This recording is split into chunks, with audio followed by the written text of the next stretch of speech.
İnsan hakları ile ilgili olarak elbette söylenecek çok şey var, mevzu değil. Özellikle şu anda kanun olup aldığı en temel hak olan yaşam hakkının pervasızca ihlal edildiği coğrafyada mutlak surette belki saatlerce, günlerce bu meseleyi tartışmak mümkün. Doğrusu bu daveti aldığımızda ben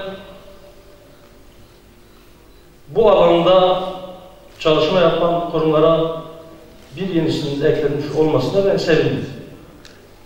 Ama buraya geldiğimde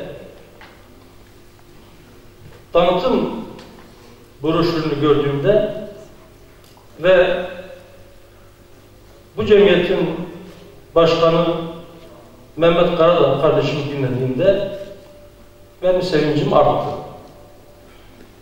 Sevinci artıran sebeplerin başında da şu geliyor.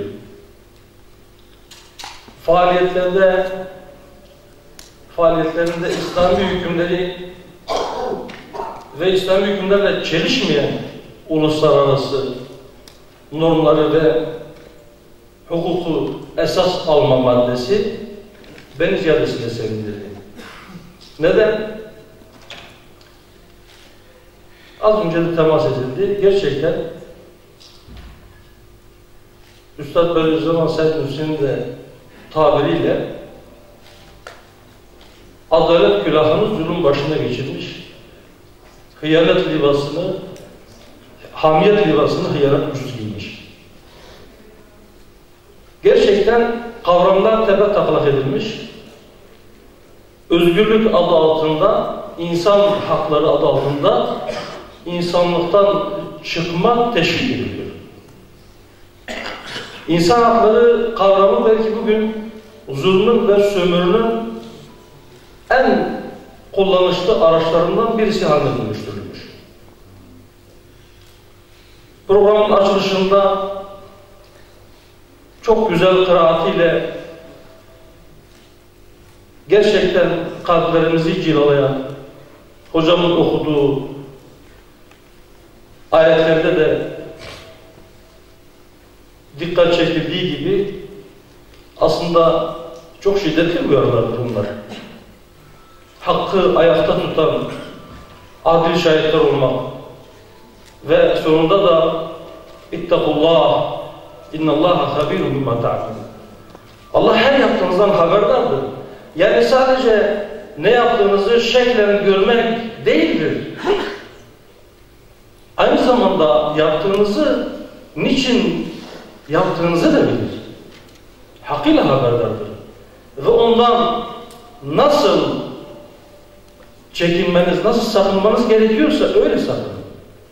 Hakka tukati. Hakkıyla. Bu anlamda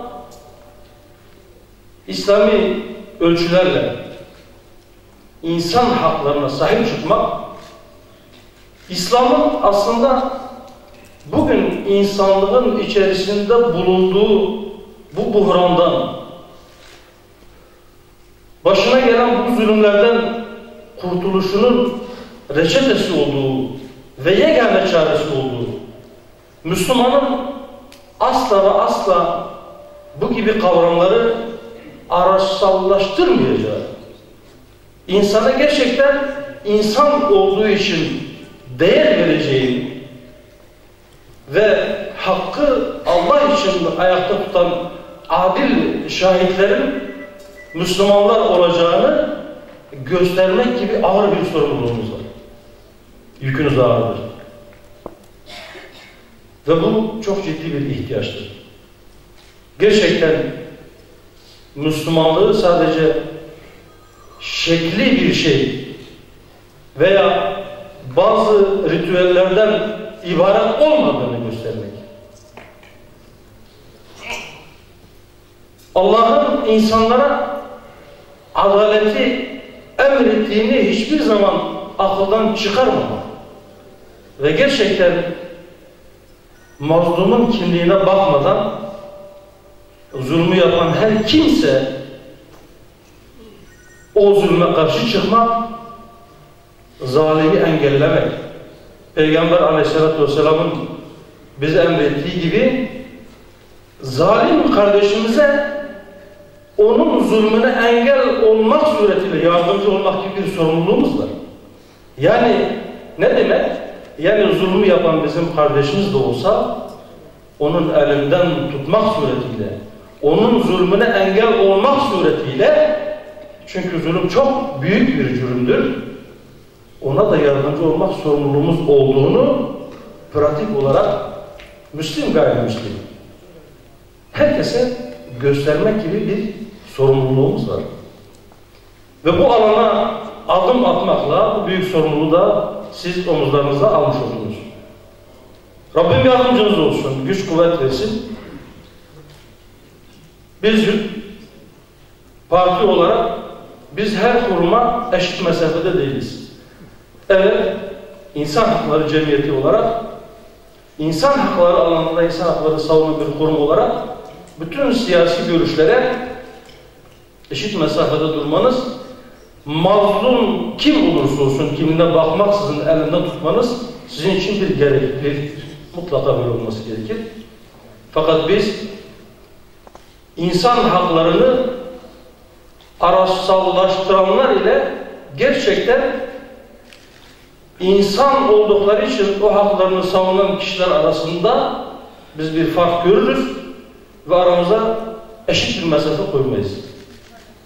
Elbette samimi olarak bu çabalar içerisinde olan insanları kendimize daha yakın görürüz ve katkı anlamında elimizden ne gelirse inşallah onu da yaparız.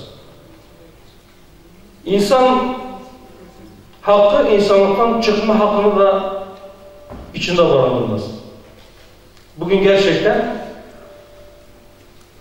evet, sinevizyonda da söylendiği gibi kadınlar ve çocuklar dezavantajlı gruplar oldukları için biraz daha farklı sebepler olabilir, uzun uzadıya girmek istemiyorum.